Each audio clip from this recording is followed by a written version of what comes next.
Hello and welcome to the Global News Relay on Quays TV News. I'm Jimmy Mackerel. And I'm Sophie Whitfield. Here's a roundup of the day's headlines. Our top stories today.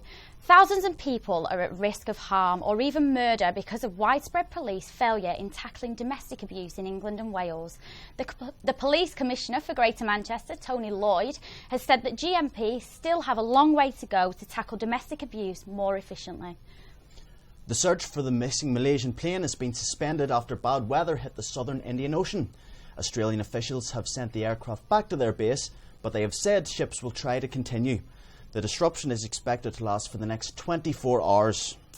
Barack Obama is due to meet Pope Francis in Rome for the first time on his European tour. In the wake of the Ukrainian crisis, the president has been meeting with Europe's leaders in a bid to settle the disruption. A court in Turkey has ordered to suspend the ban of Twitter. The Telecommunication Authority have 30 days to decide whether to remove the restriction. The Turkish Prime Minister said he would wipe out Twitter last week after news of government corruption spread worldwide. Now, the latest on the regular Big Tidy Up event is taking place in Sale. The campaign, in which local residents meet in a bid to clean the area, is organised by local councillors. Svetlina Dankova has more on the story. Armed with garbage pickers, trash bags and gloves, 12 volunteers came in the morning in a bid to turn Cecily Avenue field into a nicer part of Sale's landscape. The day saw a record amount of collected garbage in the whole history of the campaign. It is the first big tidy up event in Sale for this year, and people have found 10 bags of rubbish, along with the back of a chair. We regularly have big tidy-ups across the whole area, but this is the first time that we've done a tidy-up on this field in particular. It's more rubbish than we usually have, yes, it's a great deal here. Councillors at St Mary's Ward have organised the event to tackle the growing problem of littering the area. We have little bin liners which have been used by people to collect their own doggy poo, but obviously the bags quite often just blow away from people's pockets. We have plastic water bottles or blackcurrant and apple bottles. Plastics are obviously the worst things, they never rot. For some reason this white fluffy stuff looks like household insulation from somebody's roof. According to some residents, irresponsible dog owners are a major issue in the field. There are a lot of dogs on here and the majority of owners pick the poo up, but there are a small minority that don't, and it is the same ones that I've seen every time, and it is a big problem. As a responsible owner of a pet, you really must clean up after your dog. I always clean up after Blue, and in fact I've been known to clean up after other people sometimes when I'm walking around the streets or when I'm on the field and I see some. If I have spare bags, sometimes I pick up theirs as well, because I just think it's just disgusting. The local authorities hope the campaign is setting a good example for other areas to follow suit. Svetlina Dankova for Quays TV News. The BBC Philharmonic Orchestra are undertaking a tour of live concerts across venues in Salford. Their performances are part of the Spirit of Salford celebrations. Svetlina Dankova brings us more on the story.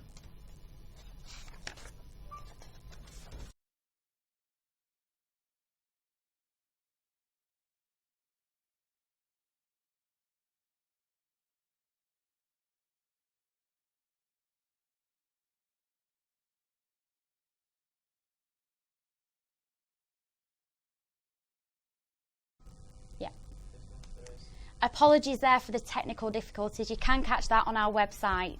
So, Jamie, come on now, tell me, do you believe in ghosts? I like to keep an open mind about these things, but I'm yet to be convinced. Well, perhaps this might change your mind, because Bradley Harris, one of our reporters, went to Ye Old Man and Scythe in Bolton to do some ghost hunting. For most pubs in Britain, dealing with disturbances is nothing new. But for one pub in Bolton, there's a whole new kind of disruption, and it's not natural. Ye Old Man and Scythe is the 4th oldest pub in the UK, but has one of its oldest regulars recently paid a visit from beyond the grave. The spooky intruder emerged once Tony Dooley, who is the manager of the haunted pub, discovered the mysterious encounter on CCTV.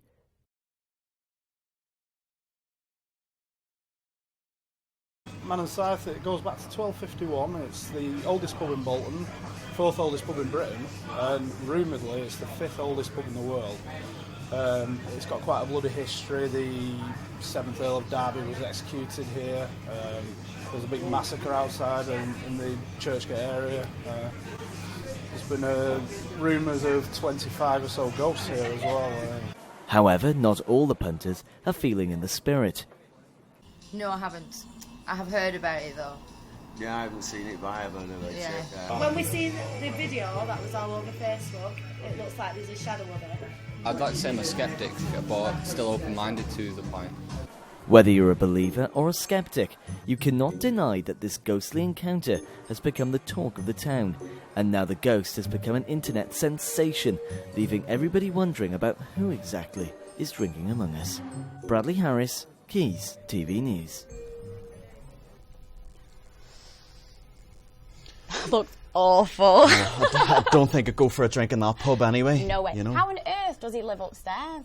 It'd be awful. It really would be awful. Imagine, dealing with that every night with the lights and all going. No, there's no way I could do that. Have you ever seen a ghost yourself, Sophie? Have you? No, I haven't, but I'm a believer. I am a believer, Jamie, so yeah. Here's hoping. It's very spooky. Now, I have seen some people with some really ghoulish tattoos. Have you got any? Yeah, I've got the one, but I probably shouldn't show it off right now, if I'm honest. Oh, we'll keep that one to yourself then. I'm not too much of a tattoo fan. I'm too scared. So these people, however, aren't. And Amelia Minchfer went to a tattoo festival down here in Manchester to see what some of the body art was on display and also to see exactly why people get themselves inked. It's hosted the X Factor, the motorhome show and even Amir Khan's wedding. Today at Event City, the Tattoo Tea Party. A meeting point for tattoo lovers from all over the UK and Ireland and more than 150 of finest skin artists. Every tattoo is special. It's always special for that person getting it done, and you've got to make it a special thing for them. You've got to make that whole experience good rather than going somewhere and being treated like muck and not being happy. It's one of them crazy things that you can't explain to anybody else until you've had it done. Cheryl first got tattooed at the age of 18. 12 years later, there is almost no space left for anything else. It's just like sort of expressing yourself, and it's like there's stories of my life all over me. I don't know why I need to get a tattoo to remember stuff or to represent stuff, but it just seems to help, and it's helped my confidence, strangely enough, as well.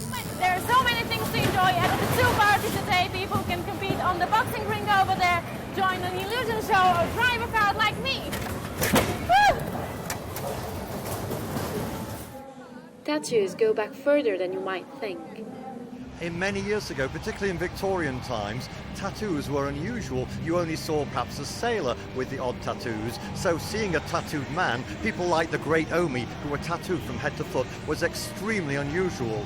And like other freaks, they were self-made freaks, but like freaks of nature, dwarfs, giants, deformed people, put themselves on show and charged money for the public to come in and see them. Since then, people have become so obsessed with tattoos that now every 5th person in the UK has at least one of these body art illusions. For Quays TV News, Amelia Mincheva. They are so brave, but what amazing artists. We'll have some more tattoos later on in the day. Now, the Manchester Histories Festival has been in full flow this week, and Salford had its own part to play in the festivities.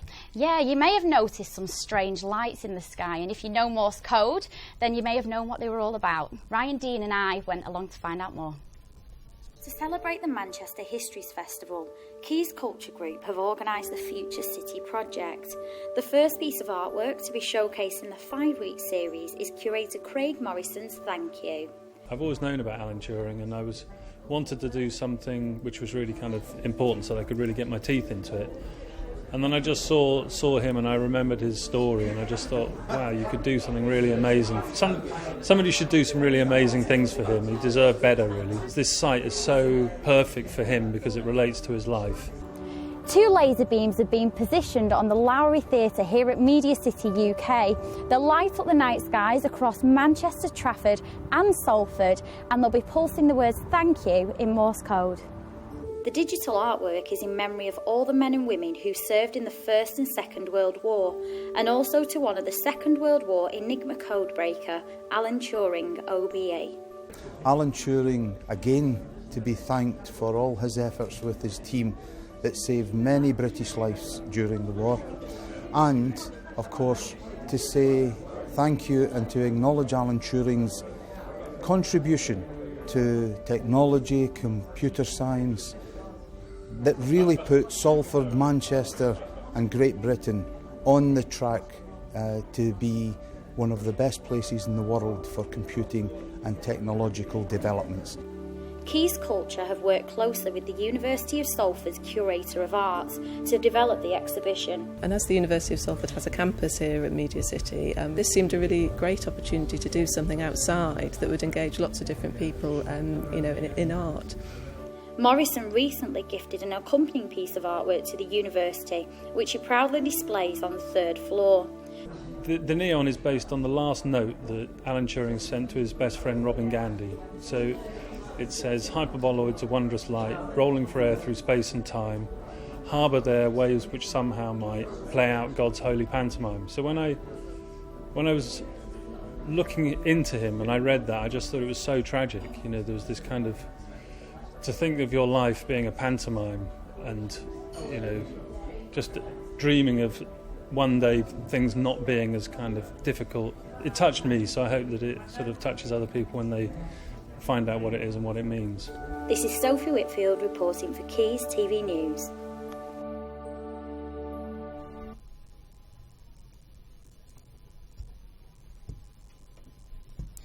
That light display looked great last night. It is fantastic, but the weather was against us last night. Here's hoping it'll brighten up for the weekend. Fingers Helen, crossed. how's it looking? It looks like it could be better for the weekend, although it might not be pleasant in between then. The cold easterly front is still sitting over us, but this should be replaced by a warmer one, bringing from the south, bringing with it increasing temperatures and sunnier weather. This morning started off frosty but bright and will continue until lunchtime. The cloud will gradually build, and even though temperatures are around 8 degrees, it will feel a lot cooler in the wind. This afternoon, the cloud will thicken and will lead to sunshine and scattered heavy showers across the region. There is a risk of hail and thunder, which could also be wintry on the high ground in Cheshire. The weather is looking better for the weekend. It will be gradually turn warmer with plenty of dry weather and sunshine. There will be some patchy rains at times, but this will most likely to be on Friday, leading to a nice weekend. Back to you, Sophie. Sounds great. Thanks, Helen. So now moving on to health. Treatment for the HIV virus has come a long way since it was first recognised in the 1980s. The average age of diagnosis in the UK is 35, but the life expectancy is now over 72. Even with that knowledge, though, there still is a lot of stigma around the illness. Siobhan Maguire has more in this special report.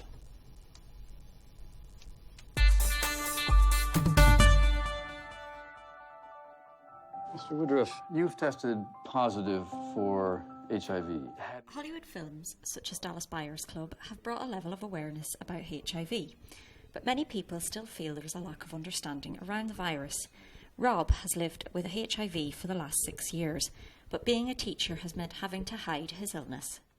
I'm happy with telling people and letting them know, but obviously I wouldn't want to tell somebody who might then get back to parents and children, because obviously I don't know exactly how they're going to react, and my fear would be that their reaction is going to be negative, and it's then going to have an effect on my job and also how the parents and students relate to me. Do you think it could have dented your career had your boss not understood? Or how does that work? Do you think there's enough support there? I think, personally, as I say, I've been very lucky with the head teacher that I've got. I think he's really supportive, and as I say, he went out and found out more about it himself. I have known people who have had bigger issues, and I've always been wary about them moving schools, and I did for a short while change job, and I didn't tell anybody at that new place because I didn't know them as well, and I was still worried about them finding out, and it then I don't know why that is. And I've ended up going back to my old school because I knew that they were okay with it. So I think, yes, it has. It could potentially have an impact, and I think for me, changing my career or changing it has made me think twice sometimes about where I would go and what kind of schools I'd go to. HIV was first recognised in the 1980s. With more effective treatments available now, people can expect to live a long life with HIV. Dr. Margaret Kingston from the Hathersage Centre in Manchester explains the stigma that comes with the virus and the loneliness it can lead.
Apologies for those technical difficulties there. We'll try and get back to that as soon as we can. But let's bring us to entertainment. Hello, I'm Bradley Harris. And I'm Kate Henry.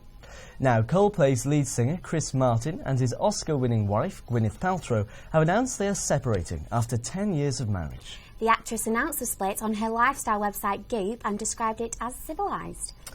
But we're going over to Jenny Henry now for what you've been tweeting. So, Jenny, what have people been saying? Are they upset? Everyone seems to be upset about it. I mean, it was announced yesterday, but Twitter is still buzzing about it. We've got a lot of sad tweets, like, I shouldn't be feeling as sad as I do at the fact Gwyneth Paltrow and Chris Martin have separated. That was Jessica Greenwell. But we've also got tweets like, I am sick of hearing about Chris Martin and Gwyneth Paltrow's split. I'm sure there's more important news. And that was Sharon, at Shaz for Life. That's what her name was. And how do you feel about the split, Jenny? Well, I am a bit gutted because I'm a Coldplay fan and I do love Gwyneth Paltrow. She's amazing. And I was just sad because they are such a private couple. I thought they'd really nailed it with the celebrity thing. But I don't know, how do you feel about it? I don't know. I mean, I just don't think it's that important. I mean, I'm sure there's many other sort of things that are happening in other news that we can talk about. I do think it's very sad, though, because when you see a couple in the entertainment business who've been together for 10 years, 10 loyal years, they've got children, and they managed to make it all of that time, and look what's happened. I know, it's so sad, it really is so sad. Where did it all go wrong? Exactly. Now, thank you, Jenny, for that. Thank you. Yeah, thank you, Jenny. Now, do you struggle to finish with your burger in a restaurant or feel defeated by your side order of fries? Well, then Southern 11 would not be the place for you. Manchester vs Food is the ultimate challenge with mountains of ribs, 20-ounce burgers and a sweet suicide sauce for topping. Oh, I couldn't do that. Our brave reporter Dan McLaughlin got his knife and fork at the ready. So, you think you can be a food correspondent, eh? Think you've got the stomach for it? Let's see if you are worthy. I challenge thee to the Manchester vs Food Challenge. Never has the phrase food to kill been used so literally. The Southern 11's challenge is made up of a 20-ounce monster burger, a sea of fries, and lest ye forget, suicide wings. I think I'm going to need some help with this. Moose team, assemble! I am literally Jesus doing this challenge. I've got my disciples, and this is my last supper. And I want you to eat for 40 days and 40 nights after this. You have 45 minutes to complete the challenge. And this wasn't looking good. Pretty sure I'm about to burst into tears already. May the odds be ever in everybody's favour for the first Quays News Hunger Games. I can't even talk, it's that spicy. How did they do? It's a difficult question to answer. I'd probably say that two out of 4 did well. The other 2, I'm slightly disappointed. I think they should maybe a little bit more training. The two wingmen, the guys who had the ribs and the chicken, maybe the guys with the burgers struggled a little bit, maybe due to the suicide sauce. I think that was the critical part of the dish, really. After failing miserably, I need to start working this off. Dan McLaughlin, Quays TV News. That looked great, didn't it, Bradley? That Do you think you could have beaten Dan with that challenge? Well, Kate, I think with my stunning physique, I don't think I could have fitted any of that food in. That was way too much for me. No, I'm sorry. I'm not No, sure that I you could have couldn't do managed it either. But Way too someone much. who did come close to succeeding is our film critic Will Carlisle, who now joins us in the studio. So, Will, tell us, how did you fit all of that food? I barely did, even though my physique was a lot more accommodating than yours. But the problem is that it was just incredibly spicy. It wasn't the amount of food; it was the suicide sauce with the ribs and the chicken. And what was really, I would say, disappointing is the fact that the food was so good. So it's like, do you savour it? No, but you need to charge through the challenge because you only had 45 minutes to complete it. And only one person has done it, but even then it took them 55 minutes, so they didn't really complete the challenge. I do admire you for being able to do that. I don't think I could have even touched those. sauce. I know. Yeah, was it very spicy? Oh, we have some of us weeping at the other side of the table. I heard crying. We were all snivelling and all teary. It was very difficult. Suicide Wings definitely lived up to their name. And did you manage to eat anything after it? I'm sure it would take me days. I felt like hibernating afterwards. I had plenty of food for the rest of the year. But I didn't want to see food again for a while after that. Did you have anything for dessert, Will? Don't even joke about that, Bradley.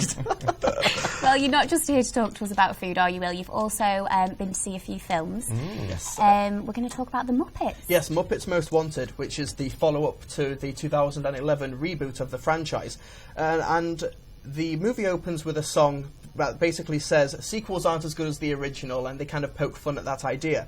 And that's the meta humour of the Muppets on full display. But with that, they kind of shoot themselves in the foot, which is a great analogy for the movie. Everything about the Muppets that you have grown up and loved, I'm a big fan of the Muppets. It's all been turned up to 11, but at the detriment of the film. The celebrity cameos are just all over the place. There's one every minute. Sometimes they're often blink and you miss it. It's all a bit. It doesn't seem very prudent. There's a lot of cameos that just really kind of distract from the film.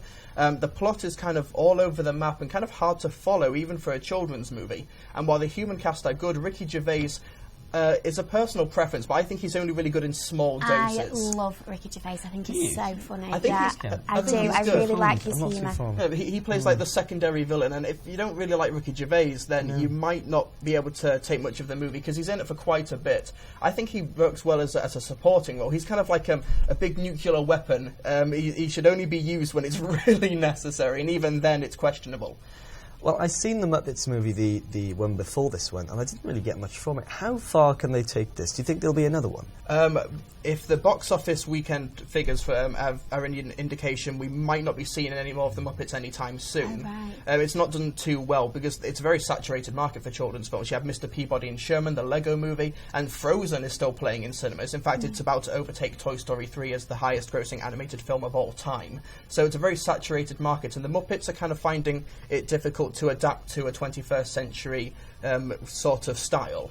But I do like the Muppets, and I know they can do better, but I think instead of seeing this, I'll just watch Muppets Christmas Carol on DVD. And very quickly, Will, when can we see this film? It's only just come out, but I think there are better things to see. Brilliant. Okay, thank you very much, Will. Thank you very much. Now, on to some local news. The University of Salford lecturer Neil Withnell is one of 9 who have been shortlisted for the title of Lecturer of the Year, an award given by the Student Nursing Times Awards. Neil is a senior lecturer in mental health at the university and was encouraged by many of his students to apply for the award. The award will be announced on May the 1st at the Hilton in London.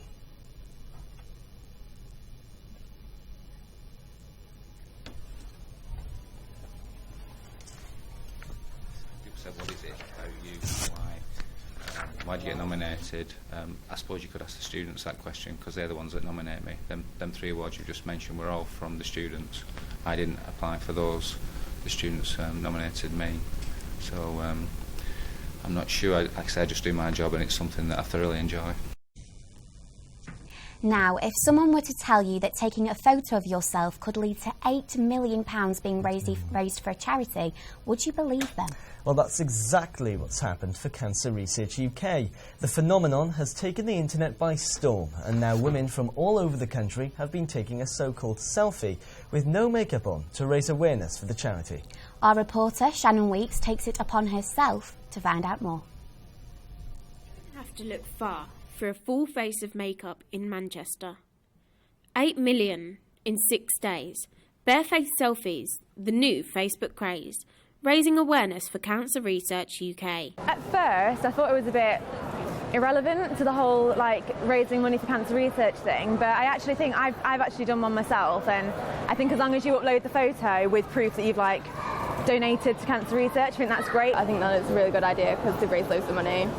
Girls nationwide have gone au naturel following the footsteps of TV celebs like Holly Willoughby and cancer survivor herself, Michelle Heaton. Plenty of girls will take their makeup off for their cameras, but will they take it off for mine? Not many girls would remove their makeup. Here's mine. Shannon Weeks, Quays News.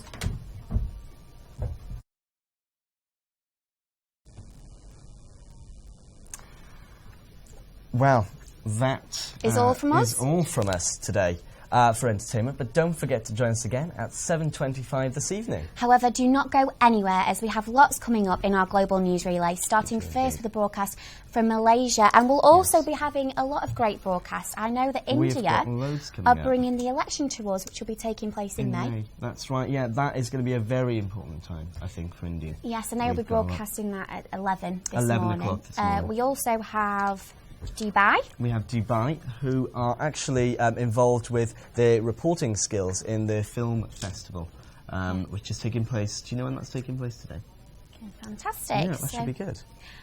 And join us again in entertainment this evening when Salford University's Big Brother star Kimberly Harrison will be joining us live in the studio. Please do tweet us into us at Quays News about any of the stories that we've covered today, especially if you have a free makeup-free selfie to share. Use the hashtag Global News Relay and your tweet might appear in the show. Thank you very much for watching. Now it's time for your hourly news update. Goodbye. Goodbye.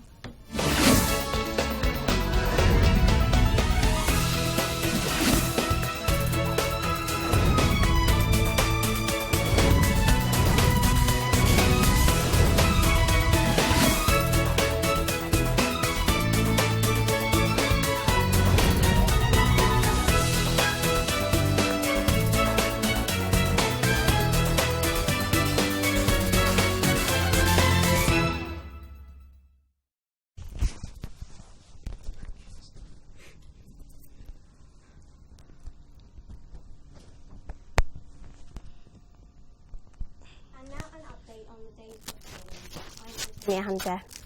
The search for the missing Malaysian plane has been suspended after bad weather hit the southern Indian Ocean. Australian officials have sent the aircraft back to their base, but have said ships will try to continue. The suspension is expected for the next 24 hours unless visibility improves. Barack Obama is due to meet the Pope Francis in Rome for the first time on his European tour. In the wake of the Ukrainian crisis, the president has been meeting with Europe's leaders in a bid to settle the disruption. A court in Turkey has ordered to review the ban of Twitter. The telecommunication authority have 30 days to decide whether to remove the restriction. The Turkish Prime Minister said he would wipe out Twitter last week after news of the government corruption spread worldwide. Many Twitter users complained to the court and asked for the ban to be removed. Turkish civilians are still able to access the social network through online websites, but those addresses are slowly becoming blocked too. Field Marshal Abdel Fattah al-Sisi has announced he has resigned as Egypt's military chief in order to stand for presidency. The Marshal led the overthrow of Islamist President Mohamed Morsi in July after mass opposition protests. Correspondents say he is likely to win the presidency, given his popularity and the lack of serious rivals. New pensioners now have greater access to their pension pot. The overhaul of pensions has announced. The pensioners can now take up to $30,000 from their pension saving. This is part of an interim arrangement before full flexibility becomes effective in April. Thousands of people are at risk of harm or even murder due to widespread police failure to tackle domestic abuse. GMP has been criticised by government inspectors for failing to protect victims, and a report has identified that urgent action is required. Chief Constable for GMP, Sir Peter Fahy, has called the report unfair and said that the court and police powers need to change. Around 1,000 teachers, including many from Salford, took to the streets yesterday taking action over their pay. Teachers marched through Manchester City supporting the National Union of Teachers strike that took place over England and Wales. Many schools across Salford were shut as teachers campaigned against excessive workload, performance-related pay and unfair pension changes. And now that's all from me. It's time for a weather update with Helen. Thanks, Antonia. The cold easterly front is still sitting over us, but this should be replaced by a warmer one from the south, bringing an increase in temperature and sunnier weather. This morning started off frosty, but it will continue until lunchtime. The clouds will gradually build, and even though temperatures are around 8 degrees, it will feel a lot cooler in the wind. This afternoon, clouds will thicken and lead to sunshine and scattered showers across the region. There is a risk of hail and thunder, which will be wintry on higher ground. The weather is looking better for the weekend. It'll gradually turn warmer with plenty of dry weather and sunshine. There'll be patchy rains at times, and this will most likely to lead to a pleasant weekend after Friday. Back to you. Back to you.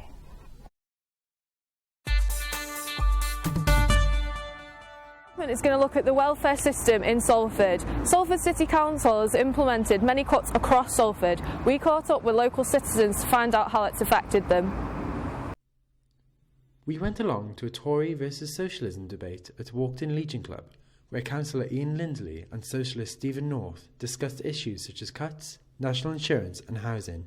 The speakers gave a speech before answering questions from local residents.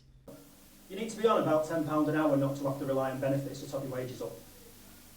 Most people of working age who rely on benefits are working. Yeah. That's where our taxes are going. That's who they're going to when we talk about benefits.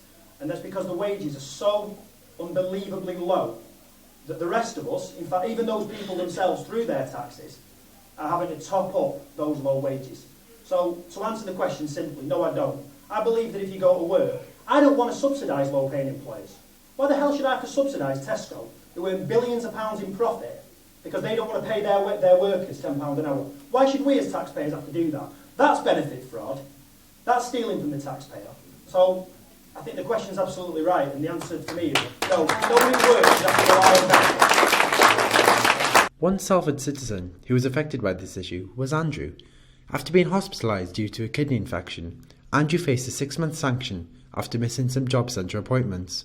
Subsequent appeals failed, and he could not go to courses, which meant he was not able to claim. We'll be in a situation next year where workers will have the first £10,000 of their money income tax free, and that makes a big difference. But I think the second point actually, and it's something that's crept in over the last 20 years, one of the reasons that there are a proliferation of part-time jobs in some sectors is because of the increasing complexity of the benefits code and what I think they call in the politics textbooks at university a benefits trap or a poverty trap, whereby that for every extra pound that you earn, so much is taken off you in benefits that actually there's no benefit to you, pardon the double use of the phrase, there's no reason or incentive for you to work to get an extra pound. And for a lot of people, that's 16 hours a week. There's a particular issue in the benefits system around 16 hours a week. I think particularly for single parents. The single parents, if they work more than 16 hours a week, they get as much taken off in their benefits as they earn extra. And I think that's a big issue, because actually that prevents people from getting full-time employment, even where full-time employment is available. And it prevents people from taking pay rises, because actually, why would you take a pay rise if you're no better off? And actually, we've got a big issue with simplifying that whole tax code and benefits system, not to make changes or reduce people's income, but actually to make sure that those people who are in work and want to work more and can work more are actually able to do that and are actually better off for actually putting those extra hours in, or applying for that better job, or taking that promotion. Positive Moves, a support group for the children of Earlham and Cadishead, has lost its funding. Salford City Council distributed the funds to 5 organisations not based in Earlham. Day-to-day activities. We run a girls group for young women. Some of them are looked after children, and we do activities with them that help to raise confidence and self-esteem. So they do arts and crafts, they do makeup and beauty, pampering, that kind of thing. We do a referral group for young men who are at risk of antisocial behaviour and crime, and they do quite a lot of sports-based activities, but they also look at issues around drugs and alcohol, crime, antisocial behaviour. The work Positive Moves does can't be seen on forms. This young girl came to the group with severe behavioural problems. After a few short months, she's improved tremendously. Now, for a big organisation, a national organisation, to be parachuted into the area to deliver this service isn't going to work. It's not going to work because those relationships are not built and they're not there. And when you're working with young people, whether they've got a special need or not, they need continuity. We've got an e-petition going on, and that's on our website at www.icy Earlham and Cadishead Youth Project, and you can link onto the e-petition. We've got over 340 signatures now, and that's in the space of 2 weeks. Positive Moves is fighting the decision in the hope that funding, subcontracting or spot purchasing will save the group. This is Kat Houston for Quays News.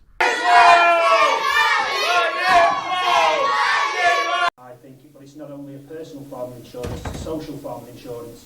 It's about what form of society that we want to live in. I think when we pay our taxes and when we pay our national insurance, we're doing 2 things. One, we are providing hopefully that safety net that we will never need, but we will all probably need at some point in our lives. We are repaying the things that we received before we went to work. So we're repaying the education that we received at primary school, the effort of teachers and other public sector workers at high school. We're paying for the roads that we come to drive on at later stages in our life. We are paying for those social things that we might have already taken in our lives, or we might take at a later date on a personal level. But I also think we're making a statement about what we are as a society. We are saying that we want to live in a civilised society. We want to live in a society with care homes. We want to live in a society with crossing guards outside schools. We want to live in a society where people are entitled to more than the bare minimum. Basically, we don't want to go back to Victorian times.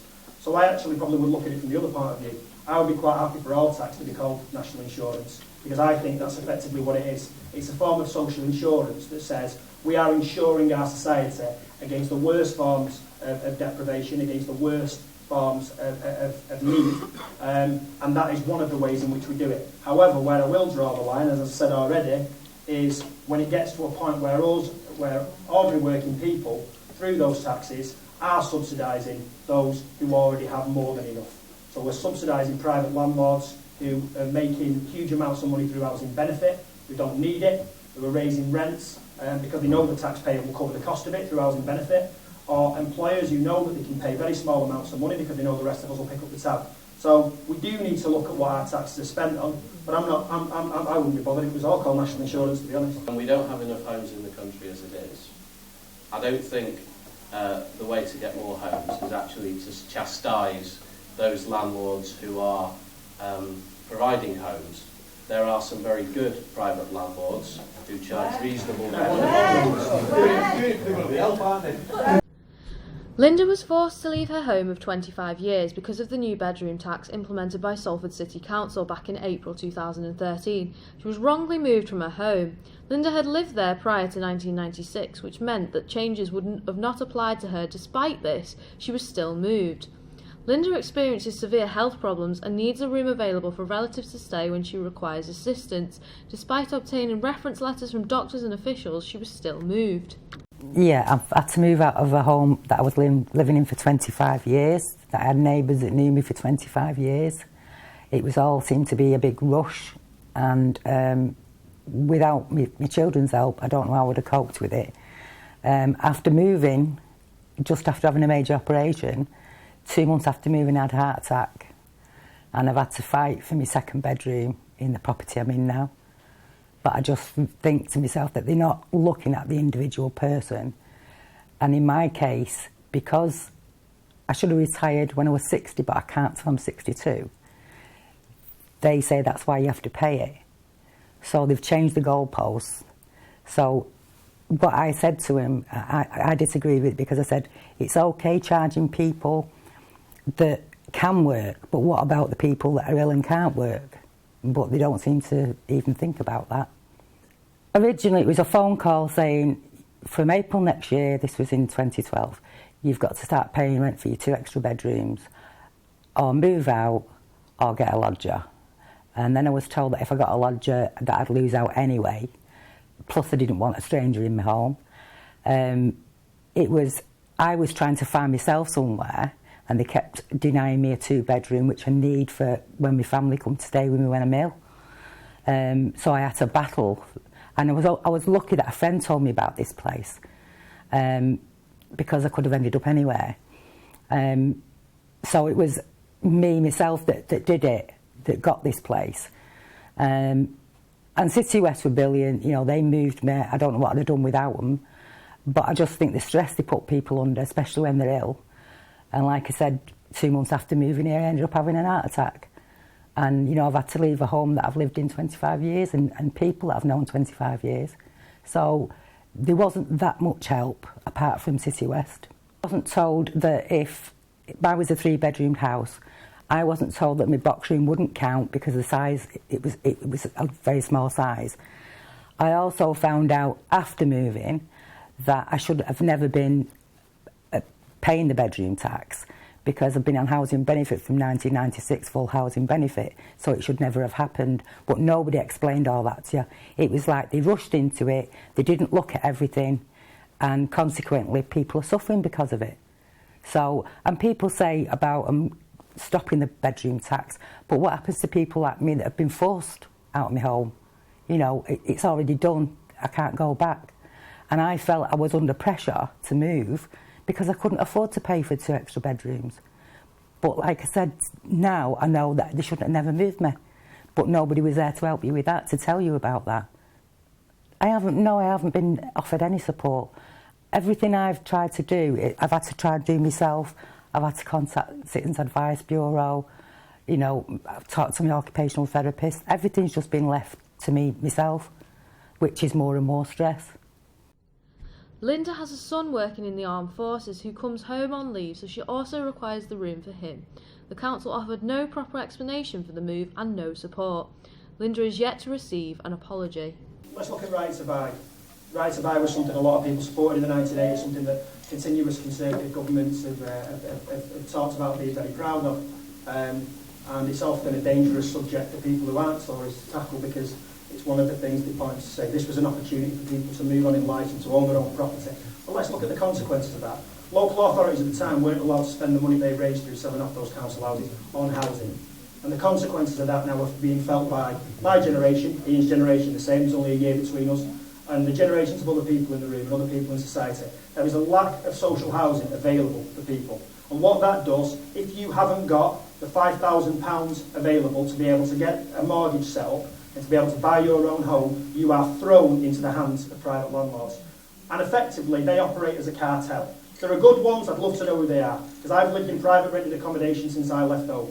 And you are charged exorbitant rates in licence fees, in the admin costs. I mean, they will charge, I know their admin workers aren't being paid £100 an hour. If they are, then give me a job there. But that's what you pay when you set up with a private landlord. You know, the response times, the way of dealing with any problems that you've got as a tenant, and they will charge you up to your eyeballs because they know that they all do it and they can operate as a cartel. And if I were to lose my job tomorrow, God forbid, but if I and my wife were to lose our jobs and we were to rely on housing benefits, or we were to take a reduction in wages and would have to rely on housing benefits, I would be sickened by the fact that your taxes would be paying my private landlord to charge me, effectively you, the amount of money it costs for the service that I receive. And I think the way forward is a programme of social housing. It's a way of council house building. It gets people back into work. It gets people who've got those skills, who are sitting on the dole at the moment, it gets them back into work, and it provides housing for all of us at the basis of need. Because for me, a home is a human right. It's a human right. It's something we should all be entitled to. Right, and there is a difficulty here. We do need more homes, but my view, and I think it's shared by most of my Conservative colleagues, is those homes need to be in the right place, and they need to have the infrastructure. And one of the problems that this council had was that when they created a core strategy planning document, they made barely a single reference to schools or infrastructure or the things that you need to go along with building thousands of new homes. But we do have sites in this area that are suitable for housing, and that as a local councillor I support. I went along to the planning panel to speak in favour of the proposal to build new houses on Hollyoak Road where the former industrial site is. Now ask any councillor of any colour how many times councillors go to planning committee to speak in favour of developments. They'll go and speak against, and if they're in favour, they'll stay away. To actually proactively go and speak in favour of development is very unusual. The Mary Quayle Club hosted its first meeting this week entitled Whatever Happened to the Welfare State. Bernadette Highland, chair of the group, explained the group's purpose. Inspiration from Mary, because she's a woman who believed that trade unions could help make the world a better place, and that she believed that all people, men and women, should get together and work together to improve society. Two guest speakers, Hugh Caffrey, an NHS campaigner, and Paula Bartley, expert on the life of Ellen Wilkinson, spoke about the issues within the welfare state. Ellen echoed the current socialist belief that a planned economy was the only real solution to the economic crisis. She advocated public control of the banking system and nationalising utilities, transport and the essential industries. It is time, she insisted, for workers' control. The NHS is caught in a vice from three directions, and Keep Our NHS Public exists to oppose the cuts, oppose the privatisation and campaign for a publicly run, publicly funded, publicly owned National Health Service accountable to the public, a democratic NHS. We could make sure that expenditure at a government level is fired away from armaments and the rest of it towards public service. I'm not too sure if that would actually provide the kind of welfare state that we want. The Mary Quayle's Club next meeting in April will be discussing the media's involvement in protecting the welfare state. Kat Houston for Quays TV News. Keep the spirit going. Of course it's important to identify what is the spirit of Salford. The biggest asset in Salford is its people. Salt of the earth, industrious, honest people, and who deserve better than they already have. Just like the people of Liverpool, Manchester and London. But the people of Salford are doing this for themselves. There are people who work for the BBC and other big companies who come from outside Salford. I'm a Scot, for example, but I'm a Salford Scot. And that's what grabs you by living and working in Salford. You immediately become part of the spirit of Salford. That's the key to all this. That was a look at the welfare system in Salford. Kat Houston, Global News Relay. Welcome back to the Global News Relay on Quays TV News. I'm Sophie Whitfield. And I'm Jimmy Mackerel. Coming up on today's show, we discover the unlikely target for Manchester shoplifters. Commuters are outraged as Metrolink complaints soar. We look at South African townships' unique style of dancing. And Siobhan Maguire shows us how to spruce up our wardrobes for spring. And we'll be getting a KK football news special. Back to our top stories for today though. Thousands of people are at risk of harm or even murder because of widespread police failure in tackling domestic abuse in England and Wales. The Police Commissioner for Greater Manchester, Tony Lloyd, has said that GMP still have a long way to go to tackle the domestic abuse more efficiently. The search for missing Malaysian plane has been suspended after bad weather hit the South Indian Ocean.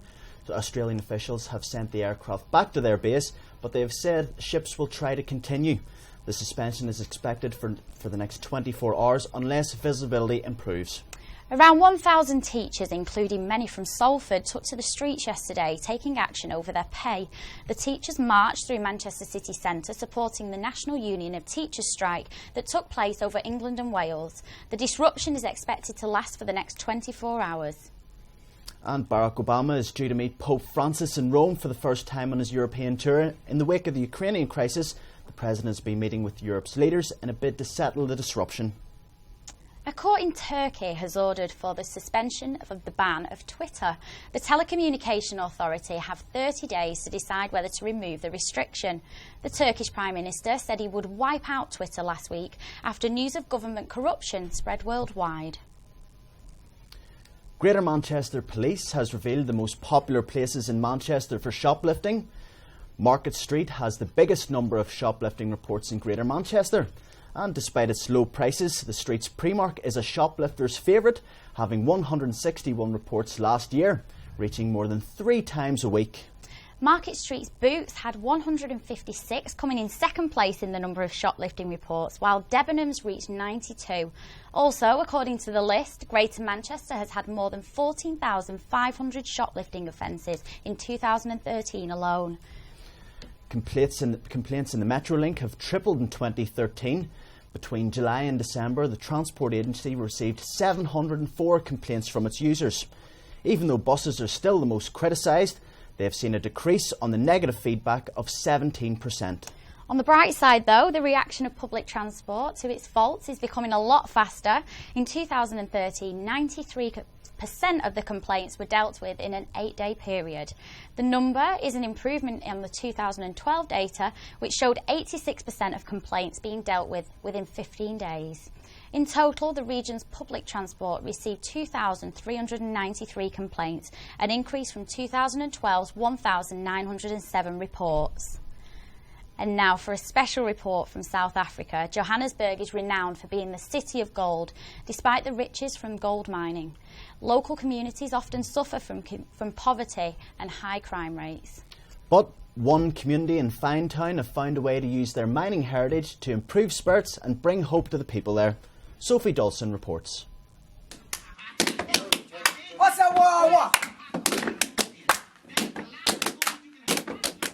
This is gumboot dancing. The gumboot dance originated from the mines in South Africa. It was a means of communication between miners and over the years has developed into its very own form of dance. Finetown Youth Club have adopted this very dance, which has now become a vital pillar to the community spirit. It has brought everybody from different backgrounds with different beliefs and different religion and different doctrine from every family to a point where when we come together, we become creative. We forget about our troubles, we forget about our situations at home, we forget about a lot of things that are affecting us and affecting our lives. You know, it gives us hope to a way that we can achieve. If we can do this now, it means we can achieve our dreams, no matter how big the dreams can be, but we can achieve it. Finetown is home to more than 30,000 South Africans, the majority of whom are living below the poverty line. This has led to a rise in crime throughout the township. Gumboot dancing, however, has become a catalyst for change within the community and has stopped many of the children turning to the streets. Basically, it keeps us from away from drugs, alcohol, smoking, stealing, yeah. Gumboot dancing is becoming increasingly popular amongst the community, so much so the town comes to a standstill as 2 generations of dance troupes take to the streets to battle it out.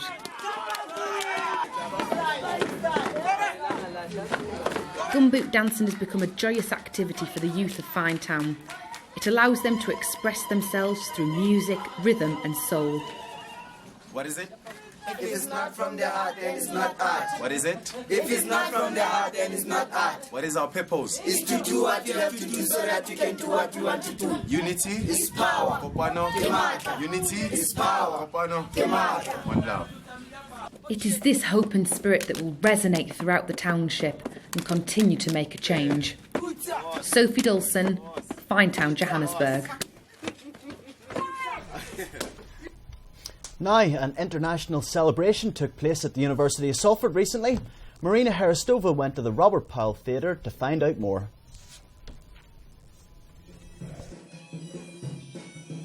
From West African instruments like djembe and kora through Egyptian music and Uzbekistani dancing, followed by Jewish and Ukrainian music and lots of samba in the end, many had the chance to feel and experience the worldwide mixture of rhythmic traditions. Not only did they have the chance to watch and listen to international dance and music, but also to perform themselves. The International Festival of Music and Dance serves as the highest site of a community engagement project. The festival celebrates the diversity amongst different nations and stimulates the relationship between music, community and identity. But what makes you participate in such kind of festival? Because we feel like drumming is inclusive, anyone can do it, and we think that the impact is immediate. So if you had a whole bunch of drums, kids, anyone could start playing quite complex rhythms from quite early on. So it's the impact is immediate. Students from the University of Salford also joined the festival. But I think actually playing and doing along to it was actually the best part of it, because obviously everyone's interactive, everyone's doing it, and it's like a communal thing, everyone's coming together doing it, so that's pretty cool. Yeah. The international festival that took place on the 21st of March shows how people can remain the same in the diversity through music and dance. For Quays TV News, Marina Hristova.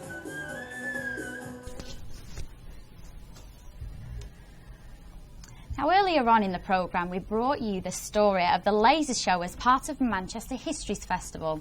And to tell us more about the blast from the past happening in the area is Jennifer Dean from the festival. Hi. So, thank you for coming in, Jennifer. Thanks very much, Jennifer. So, Jennifer, for people who don't know, can you tell us a little bit more about the festival and the kind of events that you hold? Yeah, so Manchester Histories Festival started in 2009. It was a very small event to start off with, and it's grew now into about 180 events over 10 days. It's run by a small charity called Manchester Histories. There's all sorts of events, from what you might expect from a Histories Festival, so walking tours and exhibitions and museum events, but to a whole range of different things as well, so digital gaming and footballing talks. Well, I was surprised to see that you're doing one about Granada. I mean, people know that Manchester's got a lot of history. Yeah. But, I mean, tell us something unique about Manchester's history. Well, yeah, like you say, there's all sort of... Manchester has a rich history. It's known for its radical history, especially.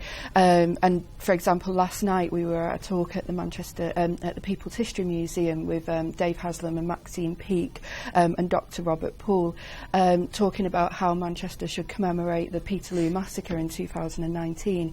But there's all sorts of different events. So, like you say, Granada. Manchester became known, or that part of Manchester where Granada TV started became known as Granada Land. Granada TV is a massive part of television history, not just in Manchester or in the UK, but throughout the whole of the world. Could you tell us, Jennifer, is there anything coming up that you're looking forward to yourself then, that you can recommend for people? Yeah, definitely. The Manchester Celebration Day on Saturday. That's this Saturday? Yeah, right, this coming Saturday. It's grown that big that it was at the town hall, but now it's also spilling over into the Friends Meeting House.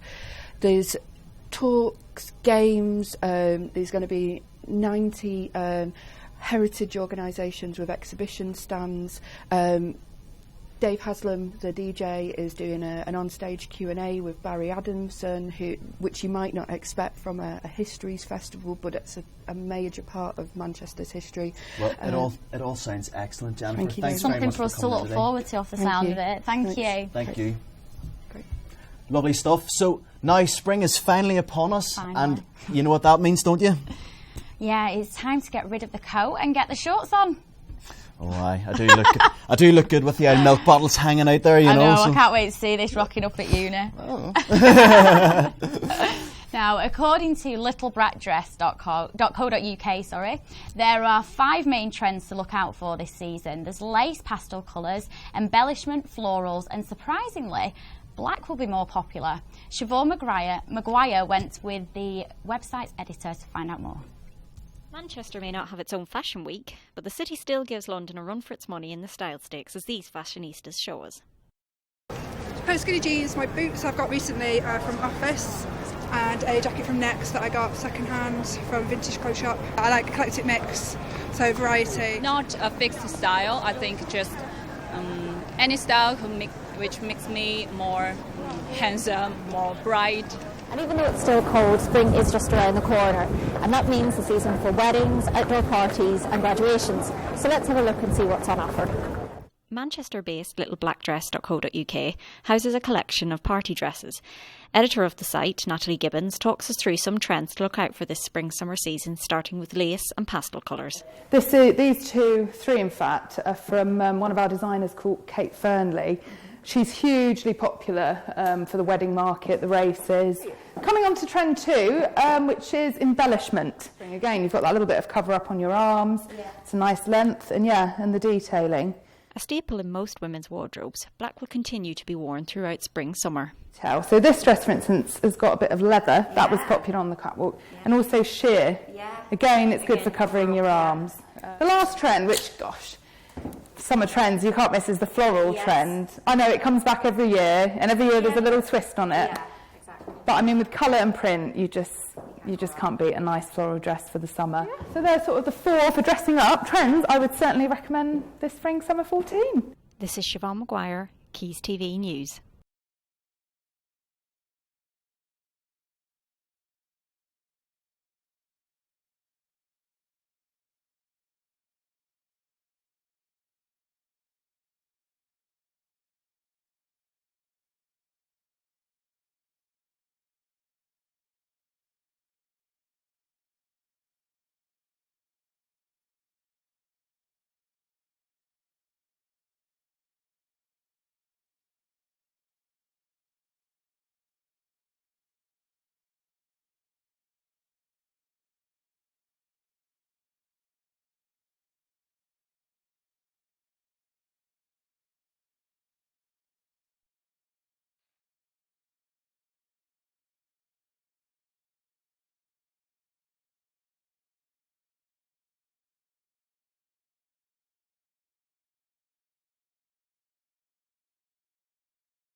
Hello and welcome to a very special edition of KK Football News. Joining me in the studio today to talk about scraping the barrel, we've got the beautiful Ryan Gaze and the very glamorous Jonathan Albress. So boys, let's get straight into the action. Premier League, who's going to win it? I think Manchester City. The squad they have at the moment is too strong, and in terms of in-depth, they have by far the strongest squad in my opinion. I don't see anybody catching them this season. And you, Jonathan, what's your opinion? It's a tough one. I don't think it'll be Liverpool. Why do you have to say that to me now? I'm sorry to break it to you, that defence, It's too dodgy. I think it's going to be down to either City or Chelsea. I'd rather it be Chelsea as a United fan. It'll be one of the two. Top 4 places, who's going to make them? Not United is the answer. That's good enough for me. So your player of the season, I want you to give me one player and your reasons why. Ryan, we'll start with you. I would have to go with Eden Hazard. I think this season he's pretty much been Chelsea's rock throughout. He has demolished most teams he's come up against. Don't get me wrong, Luis Suarez has been amazing, but I think in terms of the entire season, Hazard has been better. Jonathan? I'd have to argue Luis Suarez, because although in previous seasons the problem with him has been, as good a player he is, he does things like bite people, but this season, as far as I'm aware, he hasn't done anything particular and he's played some cracking football. So for me, Luis Suarez. Now, do you think Luis Suarez will be a dent in England's hope if he performs for Uruguay at this year's World Cup? I would definitely agree with that. I think with England's defence maybe not being quite up to scratch as well, he could really do some damage, and with Cavani up front as well, I think they could really tear England apart, to be honest. Okay, so now I've mentioned the World Cup, boys. Who's your tip for winning the World Cup, actually? Let's have some interesting opinion here. I honestly couldn't say. You've got your normal teams like Germany and Brazil, and Spain I don't think will win it this time. I think they've gone too far with the same squad. They've won, Euro and a World Cup on the bounce. I don't think we'll do it again. Okay, thank you very much. Well, so now we've got something very special for you. Earlier in the week, me and the boys held a FIFA tournament to see who really was the best player. Here's what happened.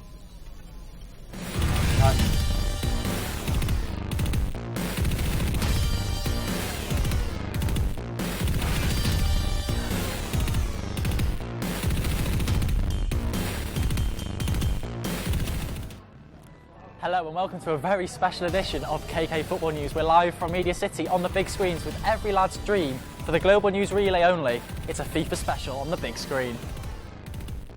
Fighting for the prize kitty and the championship are Cameron Culliver's repping Team Dubai. I'm Liverpool. I'm Ben Lomax representing India and being Man City. Johnny Allpress, representing Australia and playing as Newcastle Jets. Ross Leith McCowan, representing Indonesia, playing as Barcelona. I'm Roger Giles, I'm representing USA. USA! Reece Chaplin, representing Malaysia, and I'm going to be PSG.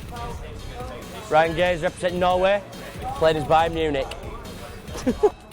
I'm Martin Williams, representing England for the University of Salford. So, battling it out in our opening fixture, we have Roger playing as the USA up against Jonathan and his Heskey-centric Newcastle Jets team. Then, winner of Yorkshire's Next Top Model, Ryan Gaze, does battle with the enigmatic Martin Williams. He may be 2 sandwiches short of a picnic, but that doesn't mean it will be an easy task as I aim to knock out Swindon Massive crew member Reece Chaplin. Brap, brap! And in our final fixture, man of few words Ben Lomax comes up against Sheldon Cooper tribute act Ross Lees McCowan. Let the games begin! Ben Dempsey. Oh, go on. Good forward play from them. It's a chance. One. Oh! He takes a score.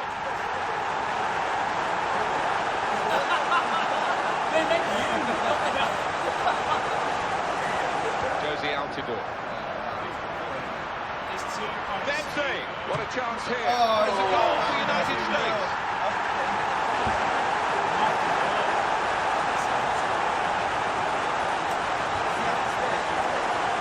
Very good interception. Tried to play it through, cut an opportunity here. Oh! And they've scored.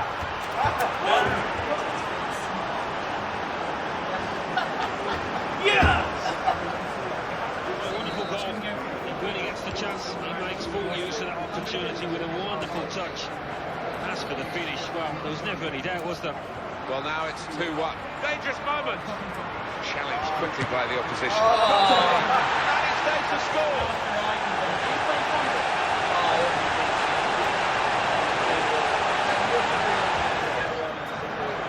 That's a real tussle for the ball. He's got space. Oh! And he's put it away.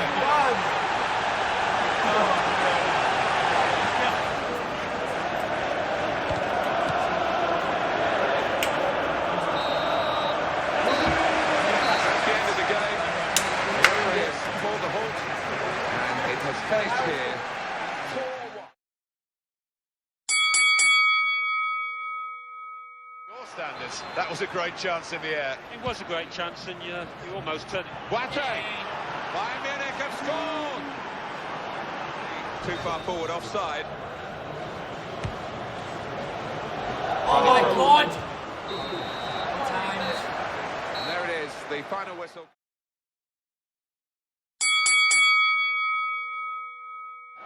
Joe Allen.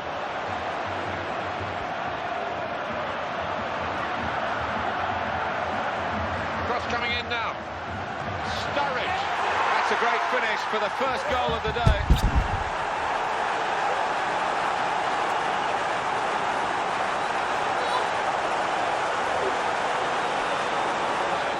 Stops the play. Flag went up. Referee blew.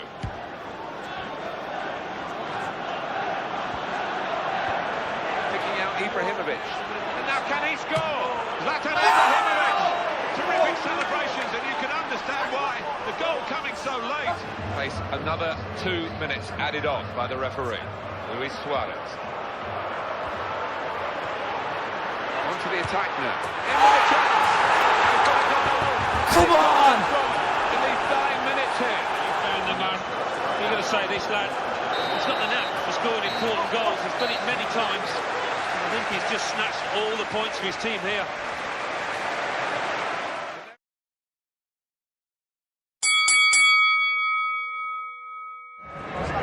Sergio Busquets. Here is Xavi. Surely he's going to score here. Really? That's a goal for Barcelona.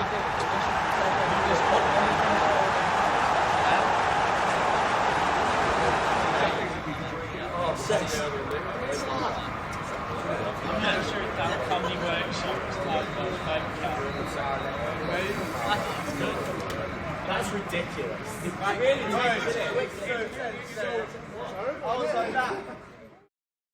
So after winning my quarter-final, I was up against Ross's slick Barcelona side.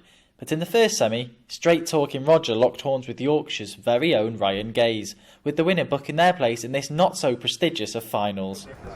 So, Roger, you're happy to have made it through against the resilient the Jets?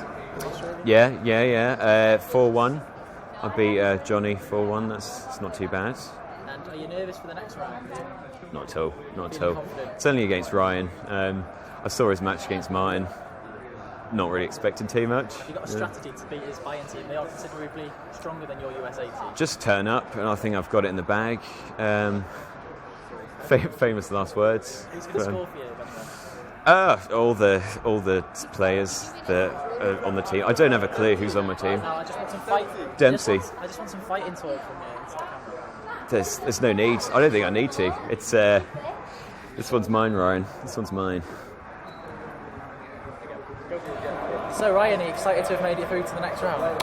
Yeah, it seemed a fairly comfortable game. I mean, the guy who was playing only had one shot maybe. I was a bit disappointed my conversion rate wasn't very high, but I'm glad to make it through. Now you're up against Roger in the next round. He's playing a big, strong USA side. Do you think you've got a good chance of beating him?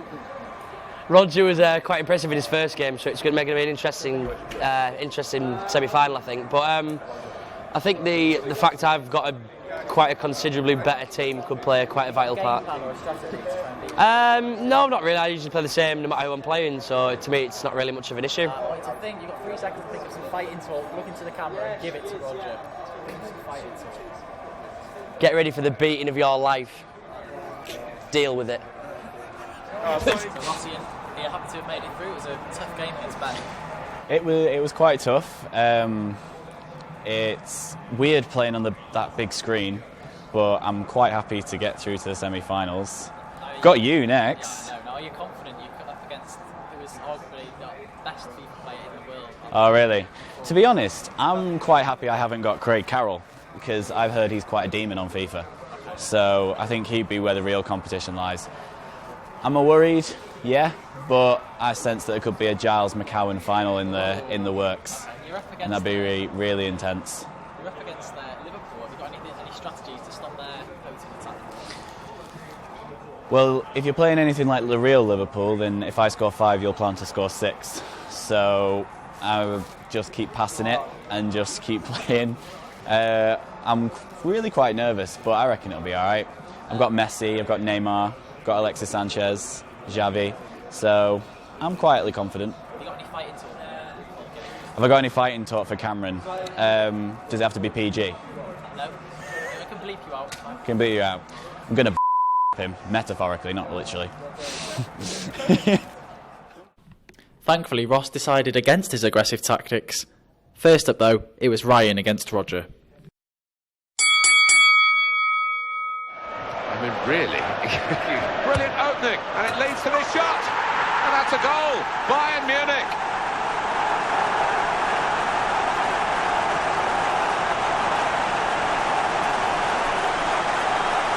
They can attack now. Here's the chance. It's a goal, and they're level.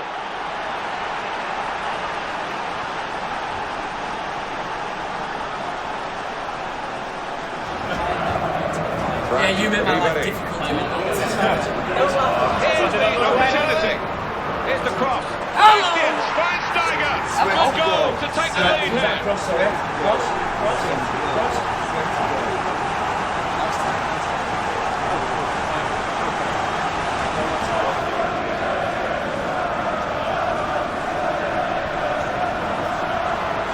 Here he is with a chance.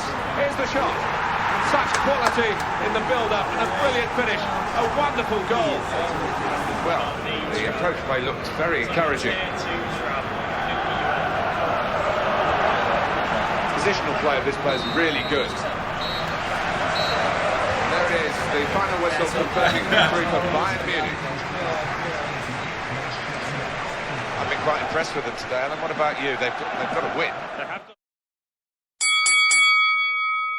The confidence to do himself justice at the Nou Camp. Oh! And he scores spectacularly. Reece is so desperate to believe. One wondered whether he was... Dangerous moment! He's got to clear it now. What? How was that a pay? Now he'll get it back again. Luis Suarez. In towards Steven Gerrard. Attacking now. Great opportunity. Oh! And that's in the back of the net. And it's there for Liverpool.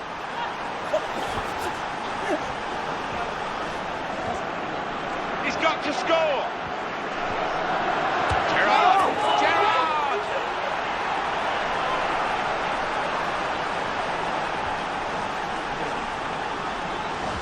Well, Luis Suarez.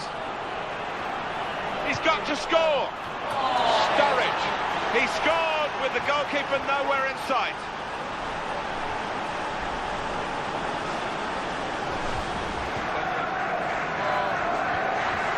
It's going to be a goal, surely. Here's the chance. Barcelona have scored here. Wonderful interception. And that's a win confirmed for Liverpool. Right, we're into the final. It's me, Liverpool, against Ryan Gaze with Bayern Munich. Good luck, mate. You're going to need it. Well, no delay here. Jose Enrique. Toure. Oh, I'm playing Toure, I forgot. Sturridge. The one thing, of course, Bayern have done. It's a chance. Got to be. Ribéry. It's a goal from the header. To the attack now. Close range chance. Oh! It's a goal and they're level. That's good names. Get in. That's the end of regulation time with the scores level. Penalty shootouts for fine.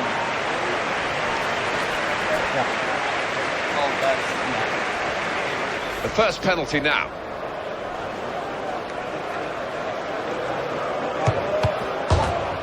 Oh, it's just in off the frame of the goal. A relief man out there.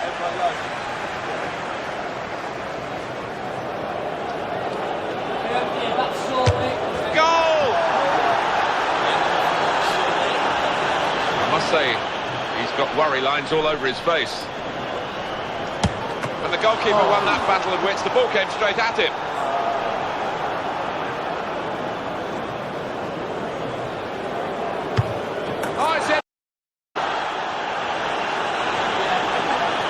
taking on the responsibility here? It's a big ask. Away.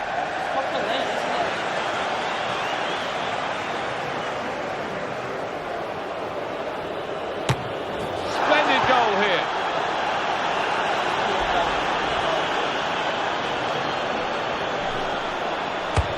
Too close to the goalkeeper. If he scores, the game is won. And he scored, and they've won it. Well, just when you need a cool head, he has provided it. The most nervous way. That brings an end to this very special edition of KK Football News. You can follow us on Twitter and check us out on YouTube. Now back to you in the studio. I'm off to the pub for a pint. See you later.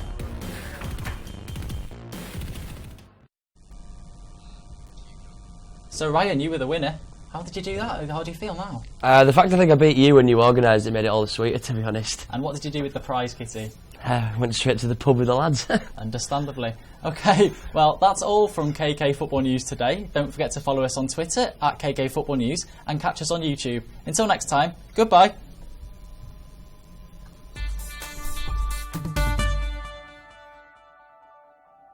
Mr. Woodruff, you've tested positive for HIV. Hollywood films, such as Dallas Buyers Club, have brought a level of awareness about HIV. But many people still feel there is a lack of understanding around the virus. Rob has lived with HIV for the last 6 years, but being a teacher has meant having to hide his illness. I'm happy with telling people and letting them know, but obviously I wouldn't want to tell somebody who might then get back to parents and children, because obviously I don't know exactly how they're going to react, and my fear would be that their reaction is going to be negative, and it's then going to have an effect on my job and also how the parents and students relate to me. Do you think it could have dented your career had your boss not understood? Or how does that work? Do you think there's enough support there? I think personally, as I say, I've been very lucky with the head teacher that I've got. I think he's really supportive, and as I say, he went out and found out more about it himself.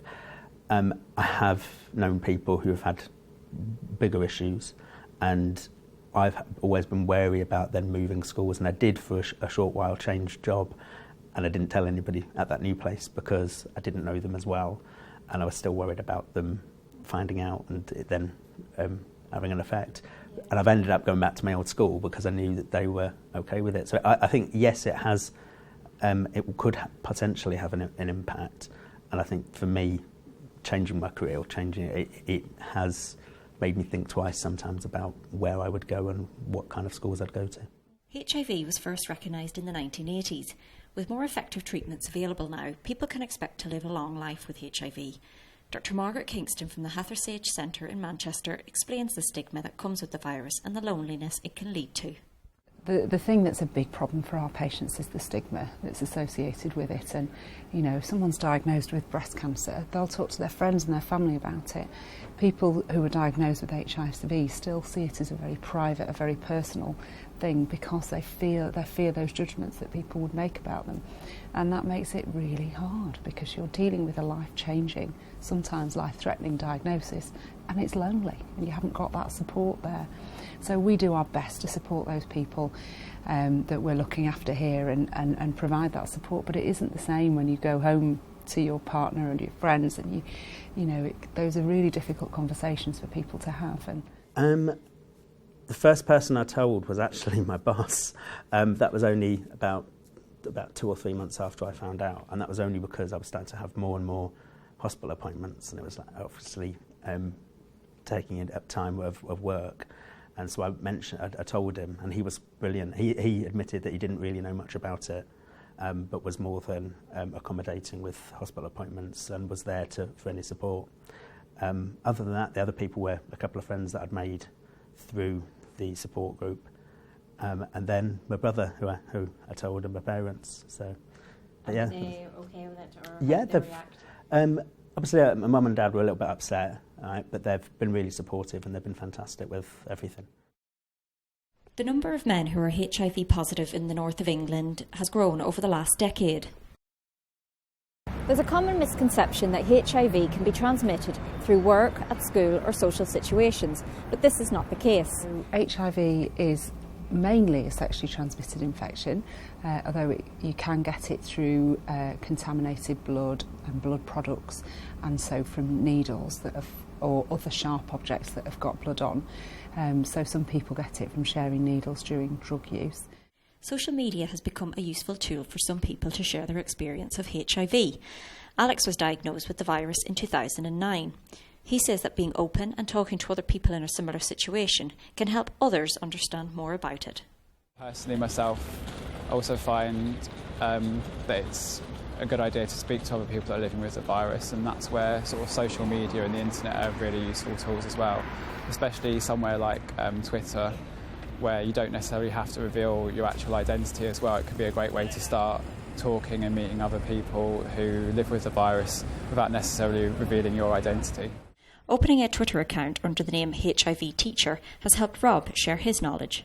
That for me was when I first was diagnosed, obviously trying to find out information about, when I first found out I was a bit worried about it might mean that I wouldn't be able to carry on my job or something like that.